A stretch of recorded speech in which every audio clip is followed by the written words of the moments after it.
Today I am reviewing this level 1 and level 2 charger from TopAutoGear. They sent me this to review, and this is a nice travel charger because it's very lightweight, has a thinner cord because this is a 16 amp charger, unlike their 48 amp charger, which is going to have a lot bigger cord and everything. So it's very lightweight.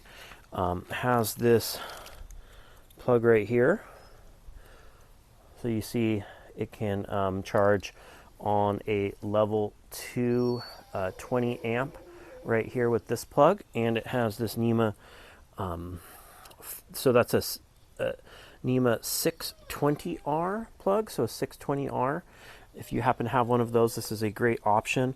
It's not as fast as doing like from a 1450 plug or a hardwired situation, and it comes with this adapter right here to convert it to a level 1 charger that you can use on any regular outlet. So that's super useful as well. This is just a regular outlet. Some people, especially in Europe, call this a granny charger, because if you're visiting grandma and you're going to be there for a few days or a day, level 1 is actually a lot more useful than people think.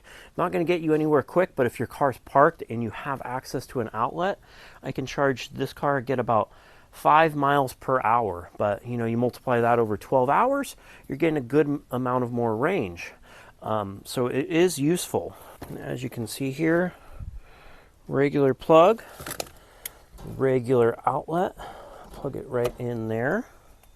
And then let's look at the box.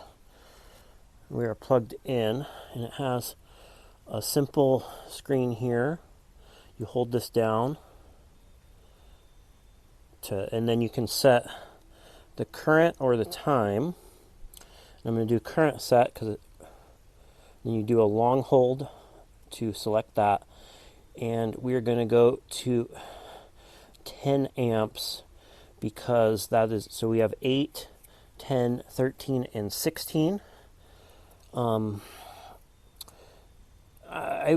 could maybe do this on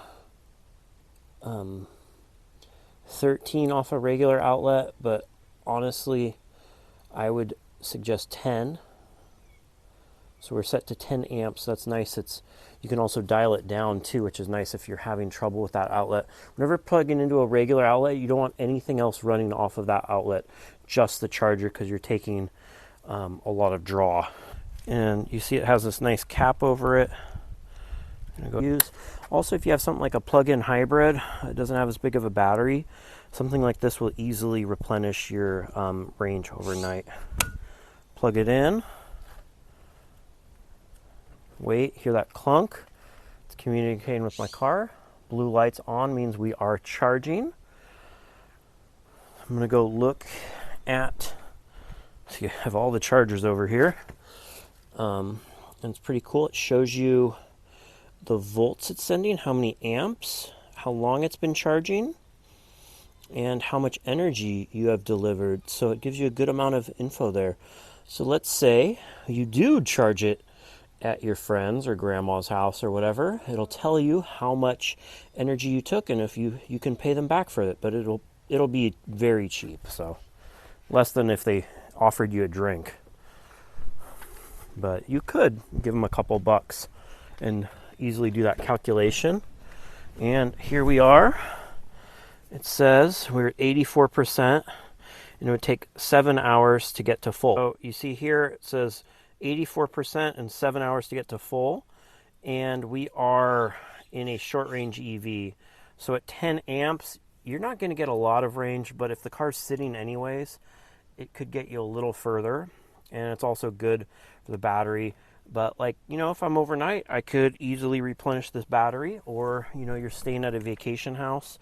But you're really going to want to try to use a level 2 is a lot better, especially if you have a bigger battery pack. Again, for a plug-in hybrid or someone, if you drive if you have an efficient EV like a Bolt or this Kia Soul that gets like 4 miles per kilowatt, I used level 1 for a whole year and was able to get You know, as long as your commute, your daily use is like under 40 to 50 miles, it totally replenishes it. The only thing is you want to have the car plugged in whenever it's not in use. But overall, this works great, and I hope this video helps you with your buying decision.